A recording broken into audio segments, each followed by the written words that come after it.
अस्सलाम वालेकुम। उम्मीद है आप सब खैरियत से होंगे। फ़ैक्ट्स विद अली आबिद में आज हम जिस शख्सियत के बारे में बात करेंगे, ये शख्सियत किसी तारुफ़ की मोहताज नहीं।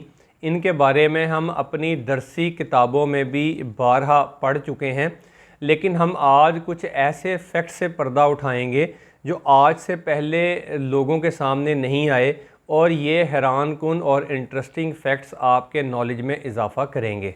लियाकत अली ख़ान पाकिस्तान के पहले वज़ीर आज़म थे। आप हिंदुस्तान के इलाके कुंबल में 1 अक्टूबर 1896 को पैदा हुए। आपकी वालदा ने आपके लिए घर में ही कुरान व हदीस की तालीम का बंदोबस्त किया। 1918 में आपने जहांगीर बेगम के साथ शादी कर ली और फिर बरतानिया चले गए, जहां से आपने ऑक्सफोर्ड यूनिवर्सिटी से कानून की डिग्री हासिल की। लियाकत अली ख़ान 1923 में मुल्क वापस आए और सियासत में शमूलियत का इरादा किया। फिर मुस्लिम लीग में शमूलियत इख्तियार की और 1924 में कायदे आज़म के ज़ेर सदारत मुस्लिम लीग का इजलास लाहौर में हुआ। इस इजलास में लियाकत अली ख़ान ने भी शिरकत की और तेज़ी से सियासी मनाजिल तय करते हुए 1936 में मुस्लिम लीग के जनरल सेक्रेटरी का एजाज़ हासिल किया और कायदे आज़म के दस्ते रास्त की हैसियत आपको हासिल हो गई। 1932 में आपने दूसरी शादी की। आपकी दूसरी शादी बेगम रायना लियाकत अली ख़ान से हुई, जो कि सियासी ज़िंदगी में आपकी मददगार साबित हुई। 1940 में आप मरकज़ी कौमी असम्बली के रुकन मुंतखब हुए। आपके असली जौहर उस वक़्त सामने आए जब आप हिंदुस्तान की अबूरी हुकूमत में 1946 में वज़ीर ख़जाना मुकर्रर हुए।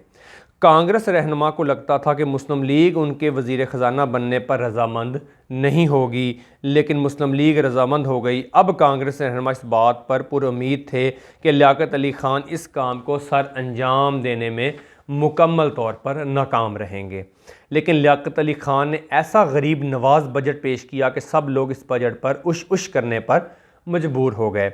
1947 में पहले वज़ीर आज़म पाकिस्तान की हैसियत से अपने फ़राइज़ अंजाम दिए और कायदे आज़म की वफ़ात के बाद भी अपनी अनथक कोशिशों से पाकिस्तान के लिए फ़राइज़ सर अंजाम देते रहे।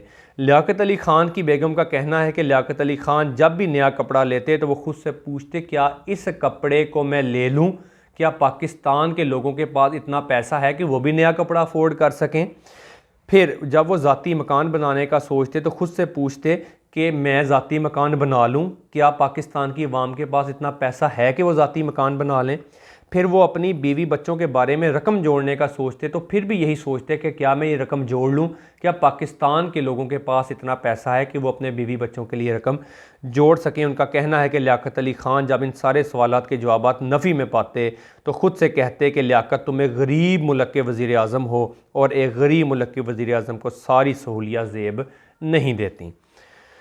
कायदे आज़म की रहलत जिन लम्हात में हुई, उनका इल्ज़ाम उस वक़्त के रहनुमाओं ने लियाकत अली ख़ान पर भी लगाया और उनकी बेवफ़ाई भी कायदे आज़म की मौत का सबब बनी। ऐसा उस वक़्त के सियासतदानों का कहना था कि लियाकत अली ख़ान कायदे आज़म की जल्द सेहतयाबी और उनकी के इंतज़ार में नहीं थे, और वो बेसिकली इस इंतज़ार में थे कि कायदे आज़म जल्द रहलत फरमा जाएँ। ऐसा होता नहीं है, लेकिन चूँकि ये सियासत है तो उस वक़्त के जो सियासी लोग थे उनका कहना ये था। इस हवाले से मोहतरमा फ़ातिमा जिन्ना ने अपने भाई के रहलत के बाद एक किताब माई ब्रदर के नाम से भी लिखी। 1948 में जुलाई की 14 तारीख को जब कायदे आज़म को कोयटा पहुंचाया गया तो इस दौरान लियाकत अली ख़ान और चौधरी मोहम्मद अली उनकी इयादत के लिए फ़ातिमा जिन्ना के पास आए।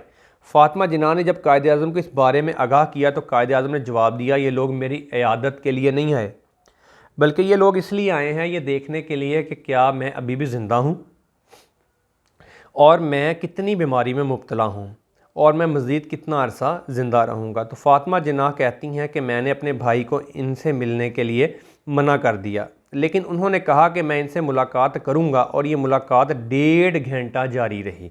और इसके बाद मोहतरमा फ़ातिमा जिन्ना ने अपने भाई को फ़िक्रमंद पाया। कायदे आज़म ने फ़ातिमा जिन्ना से फल तलब किए और साथ ही कहा कि लियाकत और चौधरी खाना खाए बगैर नहीं जाएंगे। ये कायदे आज़म का एक बहुत बड़ा पन था। इस मुलाकात के बाद लियाकत अली ख़ान और चौधरी मोहम्मद अली ने उनके मौलिज से बात की और उनसे कायदे आज़म की तबीयत के बारे में दरियाफ़्त किया। मगर कायद आज़म के मुआलज इलाही बख्श ने उन्हें कुछ भी बताने से मना कर दिया कि मैं कायद आज़म की इजाज़त के बगैर उनके अहवाल का जिक्र किसी दूसरे से नहीं करूँगा। ये खैर एक मेडिकल प्रोटोकॉल भी होता है कि या तो लवाहकीन को बताया जाता है, और अगर लवाहकीन में से भी अगर बाहर से कोई शख्स है और उससे जो मरीज़ है वो होशो हवास में अपनी बीमारी नहीं बताना चाहता तो फिर डॉक्टर कभी भी नहीं बताता। वज़ीर ख़ज़ाना ग़ुलाम मोहम्मद फ़ातिमा जिन्ना से मिलने आए और उन्हें बताया कायद आज़म के पैगाम को आज़ादी के मौके पर कोई ख़ास कवरेज भी नहीं दी गई। जब कायद आज़म को कोयटा से कराची त्यारे पर मुंतकिल किया गया तो कोई भी सियासी शख्सियत उनके इस्तकबाल के लिए कराची अड्डे पर मौजूद ना थी, जिससे ये साबित होता है कि तमाम शख्सियात अपने सियासी लीडर को ज़िंदगी में ही मुर्दा समझ बैठे थे। कायद आज़म को करीब हस्पताल होने के बावजूद ख़राब एम्बुलेंस भेजी गई। 1 घंटे के तवील इंतज़ार के बाद दूसरी एम्बुलेंस आई और कायद को गवर्नर हाउस ले जाया गया। वहाँ उनके लिए नर्स का इंतज़ाम करना था, लेकिन बदकिस्मती से नर्स भी ना मिली। और यूँ कायद आज़म जो कि 4 बजे कोयटा से रवाना हुए थे, 10:25 पर इस दुनिया से रुखसत हो गए। इन्ना लिल्लाहि व इन्ना इलैहि राजिऊन। 17 अक्टूबर 1979 को पाकिस्तान टाइम्स में शरीफुद्दीन पीरज़ादा का एक मजमून शाये होता है जिसका उन्वान था द लास्ट डेज़ ऑफ कायद आज़म। इस मजमून में उन्होंने लिखा, मुमताज़ माहिर कानून M.A. रहमान ने उन्हें ख़त लिखा जिसमें उन्होंने बताया कि कायद पर दवा का असर हो रहा था और वो बतदरीज सेहतयाब भी हो रहे थे। लेकिन जब लियाकत अली ख़ान कायद आज़म से मुलाकात करने आए तो उस मुलाकात के बाद मेरे वालिद साहब उस वक़्त कायद को दवा देने उनके कमरे में पहुँचे।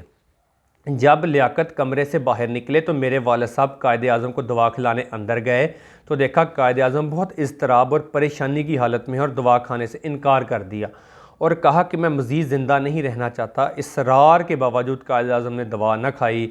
पता नहीं कि ऐसी कौन सी बात थी जो कायद आज़म को परेशान कर रही थी।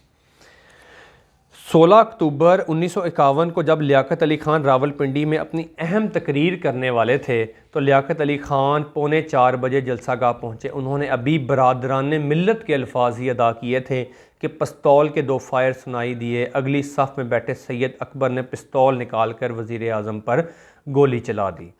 पहली गोली वज़ीर आज़म के सीने में और दूसरी गोली पेट में लगी। वो गिर पड़े और कुछ सेकंड तक फायरिंग की आवाज़ आती रही। उस वक़्त कातिल के इर्द गिर्द मौजूद लोगों ने उसको काबू कर लिया और SP नजफ़ खान ने बहादुरी का मुजाहरा करते हुए सरकारी पिस्तौल से यके बाद दिगरे 5 गोलियां चलाकर उस कातिल को वासिले जहन्नम कर दिया। आखिरी अल्फाज जो वज़ीर आज़म लियाकत अली ख़ान के मुँह से निकले वो ये थे कि ला इलाहा इल्लल्लाह मुहम्मदुर रसूलुल्लाह और अल्लाह पाकिस्तान की हिफाजत करे।